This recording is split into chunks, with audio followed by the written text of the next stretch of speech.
सभी को नमस्ते। आज इस वीडियो के माध्यम से मैं आपको 11वीं और 12वीं कक्षा के हिंदी विषय महाराष्ट्र राज्य स्टेट बोर्ड के पाठ्य पुस्तक के मूल्यांकन की जो कृति पत्रिका होती है और उसे हल करने की जो विधि होती है, तो वह करते समय जो गलतियां बार बार दोहराई जा रही है या जाती है, या वह गलतियां दोहराए जाने की संभावना होती है, उन गलतियों से आपको परिचित कराने के उद्देश्य से इस वीडियो को आपसे साझा करना चाह रहा हूँ। मैंने एक सैंपल पेपर लिया है, उदाहरण के तौर पर एक पेपर लिया है। जैसे 11वीं 12वीं का प्रश्न पत्र या कृति पत्रिका होती है, बच्चे क्या करते हैं, हम लोग जल्दबाजी में जैसे ही कृति पत्रिका हाथ में आती है तो प्रारंभिक सूचनाएं पढ़ने के बगैर हम उसे हल करने की जद्दोजहद में जुड़ जाते हैं। वास्तव में जो प्रारंभिक सूचनाएं होती है उन पर भी गौर करना ज़रूरी होता है। अब देखो, यह जो सैंपल क्वेश्चन पेपर है उसमें भी वह सूचनाएं दी हुई है। हम उसको पढ़ के आगे चलेंगे, पढ़ते हुए समझते हुए। पहली सूचना है, सूचना के अनुसार गद्य पद्य विशेष अध्ययन तथा व्यावहारिक हिंदी की कृतियों में आवश्यकता के अनुसार आकृतियों में ही उत्तर लिखना अपेक्षित है। इसका अर्थ क्या कि जिस प्रश्न में कोई ढांचा दिया हुआ है, आकृति के रूप में, संजाल में हो या कहीं अन्य जगह पर हो, तो वैसे ही ढांचा छात्रों को अपने उत्तर पत्र में बनाना है और उसी ढांचे में पूछे गए प्रश्न के उत्तर को लिखना जरूरी होता है। कई बार बच्चे अपनी दृष्टि से अलग कोई ढांचा बनाकर उसमें उत्तर लिख देते हैं या खुला खुला ही जवाब लिख देते हैं, ढांचा बनाते ही नहीं। दूसरा है, सभी आकृतियों के लिए पेन का ही उपयोग कीजिए। यह बात देखने को मिलती है कि बच्चों के साथ अन्य विषय के पेपर लिखते समय पेंसिल का इस्तेमाल करने की उनको आदत हो जाती है। तो वही बात वे हिंदी के भी कृति पत्रिका को हल करते समय करते हैं कि जो संजाल के ढांचे होते हैं उनको बनाने के लिए पेंसिल का इस्तेमाल करते हैं। पेंसिल से बनाया हुआ ढांचा जो है उसे बोर्ड की परीक्षा में अंक मिलने की संभावना न के बराबर होती है, क्योंकि सूचना स्पष्ट रूप से दी जाती है, सभी आकृतियों के लिए पेन का ही इस्तेमाल कीजिए। दूसरी उसके आगे की सूचना है, सभी आकृतियों में उत्तर पेन से ही लिखना आवश्यक है। यानी ढांचा संजाल का वह भी पेन से ही बनाना है और उस ढांचे में जो उत्तर लिखने हैं वे भी पेन से ही लिखने हैं।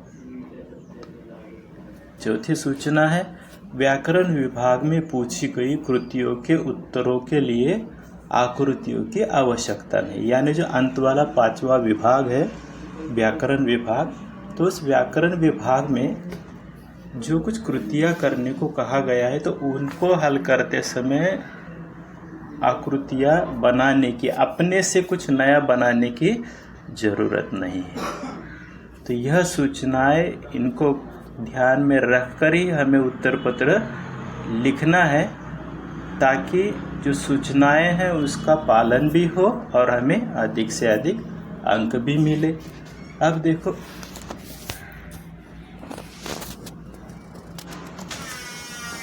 देखो आगे विभाग 1 गद्य, वह 20 अंक के लिए होता है। उसमें 2 पाठ्यांश 6-6 अंक के लिए पूछे जाते हैं। ऐसे पेपर में आपको आगे भी पाठ्यांश पेपर में दिखाई देंगे। अब देखो, पहला ही समझ लेंगे। यहाँ पर जो है कृति 1 अ। हम जब प्रश्न पत्र को देखकर हमारी उत्तर पत्रिका में लिखना प्रारंभ करते हैं तो कई बार बच्चे जल्दबाजी में प्रश्न का क्रमांक, जो कौन सा प्रश्न है, अ है, आ है, उसमें से कौन सा है, पहला है, दूसरा है, वह लिखना भूल जाते हैं। तो ऐसे में उस सही लिखे हुए उत्तर को भी अंक मिलेंगे ऐसा निश्चित तौर पर कहा नहीं जा सकता। हर पाठ्यांश जो होता है 6 अंक के लिए उस पर प्रश्न पूछे जाते हैं। उसमें पहला होता है संजाल पूर्ण कीजिए। अब देखो, परीक्षा में जब हम लिखेंगे तो कम से कम लिखना क्या चाहिए, तो कृति 1 अ, जैसे यहाँ पर है देखो, उत्तर पत्र के शुरू में यह लिखना ज़रूरी है, कृति 1 अ, और उसके बाद यह जो नंबर होता है संजाल 1, यह लिखकर ही फिर उत्तर पत्र में, जैसे यह संजाल का ढांचा है हमारी आँखों के सामने, कृति पत्रिका में जैसा ढांचा दिया होगा उसी के अनुरूप उत्तर पत्र में हमें ढांचा बनाना है और उस संजाल का जो प्रश्न का आशय है उसी के अनुरूप 4 अलग अलग जगहों पर जवाब के जो बिंदु होते हैं उन्हें लिखना है। एक ही जगह पर हम चारों जवाब के बिंदु अगर लिख देते हैं तो वहाँ पर हमें आधा ही अंक मिलेगा, पूरे 2 अंक नहीं मिलेंगे। यह बात समझ लेना, ध्यान में रख लेना। अब ढांचा जो है वह ढांचा भी पेन से ही बनवाना है और उसमें जो लिखना है वह भी पेन से ही लिखना है। हिंदी कृति पत्रिका को हल करते समय पेंसिल का इस्तेमाल कहीं पर भी नहीं करना है। उसके बाद दूसरा होता है, उसी में गद्यांश में से कहीं पर पर्यायवाची शब्द पूछे जाते हैं, कहीं पर विलोम शब्द पूछे जाते हैं, कहीं पर शब्द युग्म पूछे जाते हैं, कहीं पर अंग्रेजी शब्द पूछे जाते हैं। लेकिन यह जो है तो उसको हल करते समय उसमें 4 शब्द जो पूछे जाएंगे, जैसे अभी यहाँ प्रश्न है कि उपर्युक्त गद्यांश में से पर्यायवाची शब्द ढूंढ कर लिखिए। यानी यह पढ़ने के बाद जैसे संपत्ति शब्द पढ़ लिया तो इसको पर्यायवाची जो शब्द है वो आपको जो याद आ जाता है तुरंत से, वह अगर आप लिख दोगे और वह शब्द ऊपर के आशय में अगर नहीं है तो आपको उसका आधा अंक नहीं मिलेगा। यानी क्या कि जल्दबाजी किए बिना ऊपर का गद्यांश पूरा देखना है और इन सूचना के अनुसार दिए हुए शब्दों से संबंध रखने वाले शब्द जैसे पर्यायवाची है, विलोम है, वहाँ पर हमें ढूंढने हैं। कई बार शब्द युग्म गद्यांश में आए हुए शब्द युग्म ढूंढ कर लिखिए ऐसी सूचना होती है। तब खाली हमें शब्द युग्म क्या है यह मालूम होना चाहिए। वे शब्द युग्म आए हुए 4 जो उदाहरण है उठाकर 1, 2, 3, 4 नंबर है उसके सामने लिख दो, पूरे 2 के 2 अंक हमें मिल जाते हैं। वहाँ का अंक कम होने की कोई संभावना नहीं बचती है।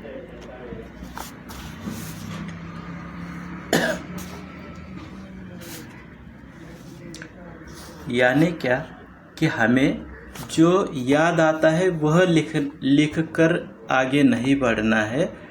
तो जो शब्द हमें याद आ रहा है या समझ में आ रहा है वह ऊपर के गद्यांश या पद्यांश में है या नहीं, यह देखकर ही हमें आगे बढ़ना है।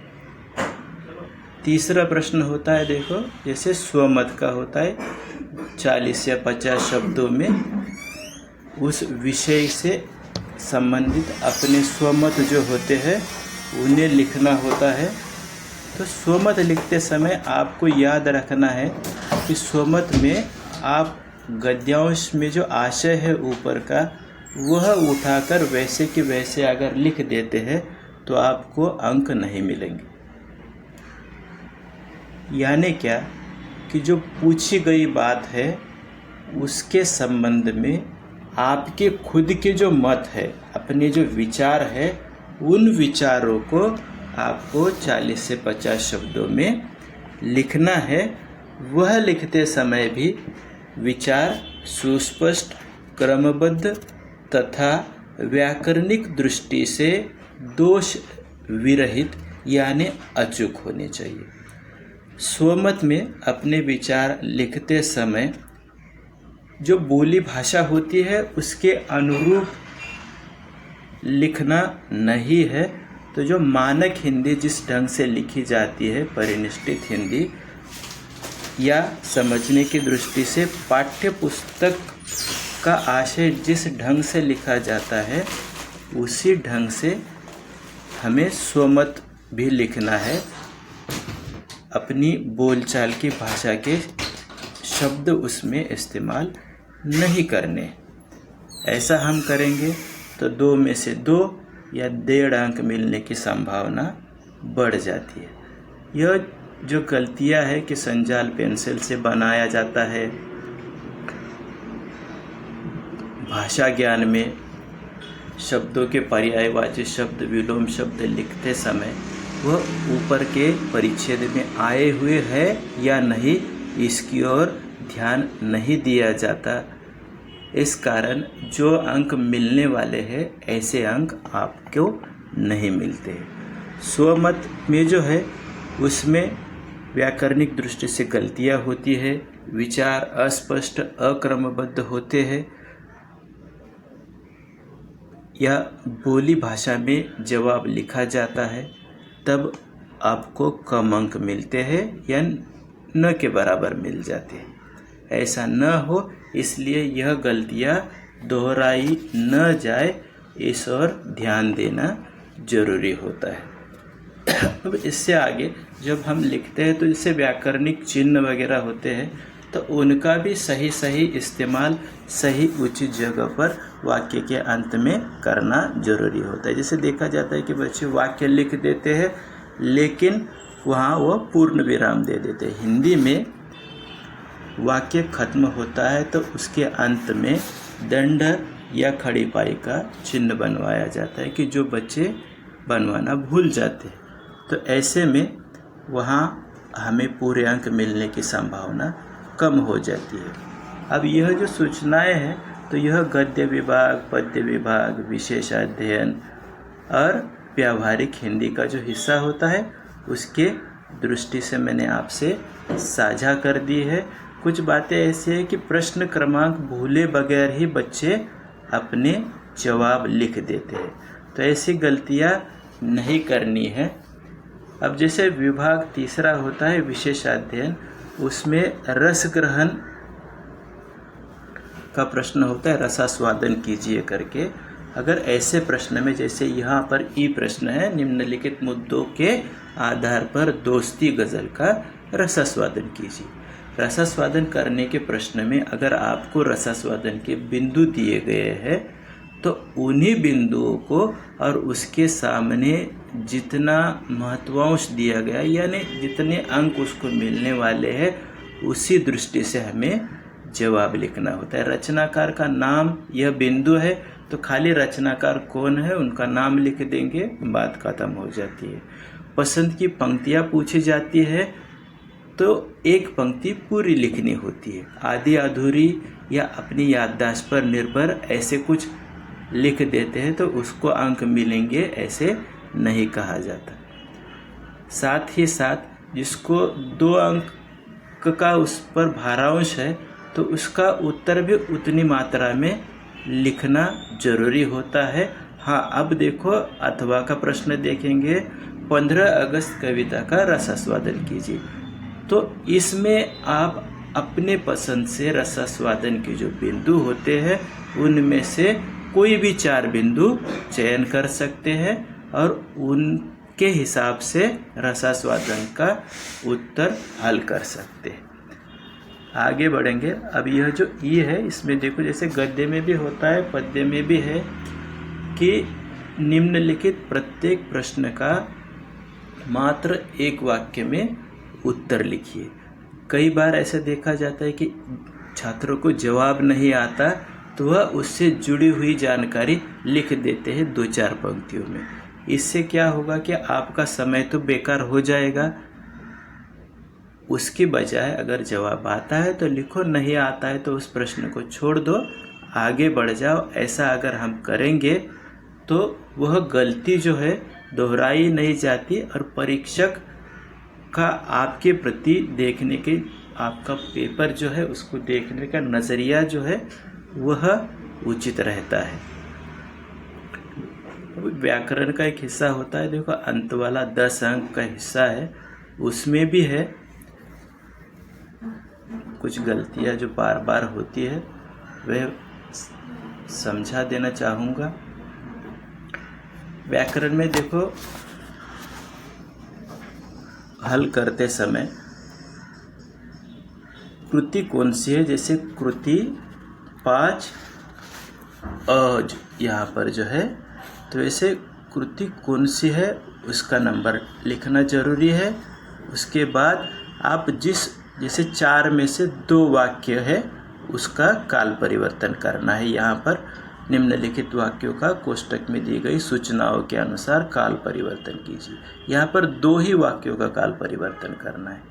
कई बार देखा जाता है कि बच्चे जो है यह प्रश्न का क्रमांक लिखे बगैर ही काल परिवर्तन करके वाक्य उत्तर पत्र में लिख देते हैं। ऐसा करोगे तो अंक नहीं मिलेंगे।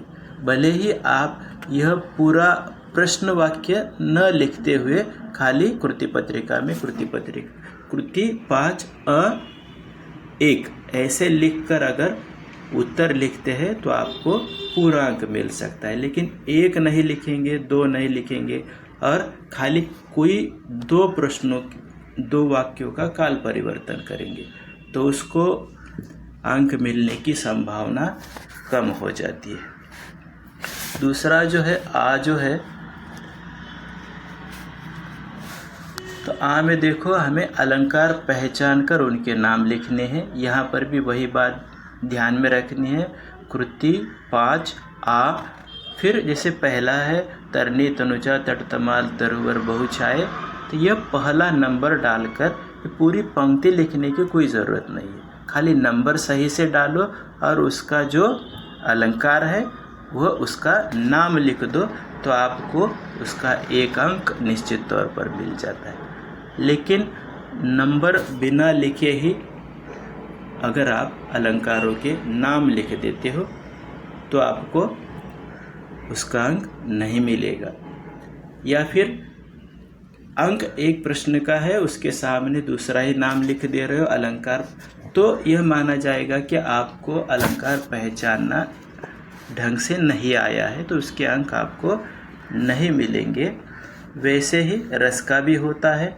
अब जो है ये ई वाला जो होता है, बड़ा ई, निम्नलिखित मुहावरों के अर्थ लिखकर वाक्यों में प्रयोग कीजिए। यहाँ पर अक्सर देखा जाता है कि बच्चे खाली मुहावरा लिखते हैं, उसके सामने उसका अर्थ लिख देते हैं, लेकिन मुहावरे का वाक्य में प्रयोग नहीं करते। कई बच्चे ऐसे हैं कि अर्थ का वाक्य में प्रयोग कर देते हैं, मुहावरे का नहीं करते।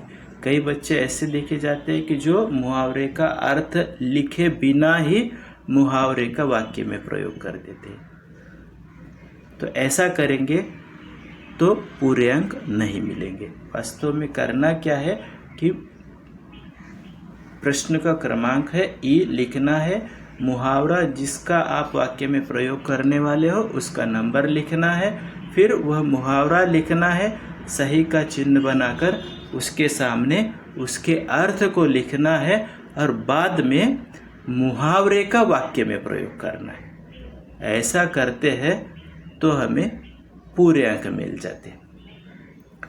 अंत वाला जो एक है कि निम्नलिखित वाक्यों को शुद्ध करके वाक्य फिर से लिखिए। इसमें जो है कई बार देखा जाता है कि बच्चे वाक्य का अशुद्ध हिस्सा शुद्ध कर देते हैं, लेकिन दूसरा जो है जो शुद्ध है उसको लिखते समय गलती कर देते हैं। तो आपने वाक्य में जो अशुद्धि है उसको तो हटा दिया, लेकिन वाक्य पूरा लिखते समय अगर जो शुद्ध है उसको अशुद्ध बना दिया तो वह उस प्रश्न का, उस वाक्य का आपको अंक नहीं मिलता है। ऐसा न हो, इसलिए जो अशुद्धि है उससे हटाकर वाक्य शुद्ध करना है, लेकिन वाक्य में दूसरे जो शब्द शुद्ध रूप में है वे शुद्ध रूप में ही आपके वाक्य में आने चाहिए। वे शब्द ऐसा होता है तो ही आपको उसका पूरा अंक मिल जाता है, अन्यथा वह पूरा अंक आपको नहीं मिल पाता। दूसरी अब अंत में एक बात दोहरा देना चाहता हूँ कि खासकर बम्बई में देखेंगे तो कोई लोग यूपी से है, कोई बिहार से है, कोई अन्य प्रदेश से है, और उनके घर में हिंदी की अभिन्न भिन्न बोलियों का इस्तेमाल होता है। और हिंदी की अलग अलग बोलियों में उच्चारण में भिन्नता होती है। जैसे बहुत शब्द है, बहुत वैसे लिखा जाता है, लेकिन उसका उच्चारण होता है बहुत। तो बच्चे कक्षा में शिक्षक के मुख से बहुत सुनते हैं, अब जैसा सुनते हैं वैसा ही लिखेंगे तो वह गलती हो जाती है। ऐसी बोली भाषाओं का इस्तेमाल नहीं करना, मानक हिंदी में ही पूरा उत्तर पत्र लिखना है, प्रश्न पत्र हल करना है। इन बातों को और इससे पूर्व में बताई गई सभी बातों को गौर करते हुए अगर आप ढंग से प्रश्न पत्र हल करते हो तो आपको निश्चित तौर पर अधिक अंक मिलने की संभावना बढ़ जाती है। तो उम्मीद करता हूँ कि जितनी सारी बातें जो अनुभव से मैं समझ पाया हूँ कि यह गलतियाँ बार बार दोहराई जा रही है, तो उम्मीद करता हूँ यह वीडियो आप देखने के बाद यहाँ से आगे आप परीक्षा में कृति पत्रिका हल करते समय वह गलतियाँ दोहराने की गलती नहीं करेंगे, यह आपसे आशा रखता हूँ। इसी के साथ आपका दिन शुभ हो, ऐसी शुभेच्छा के साथ वीडियो को समाप्त कर देता हूँ। यहाँ पर वीडियो रोक देते हैं।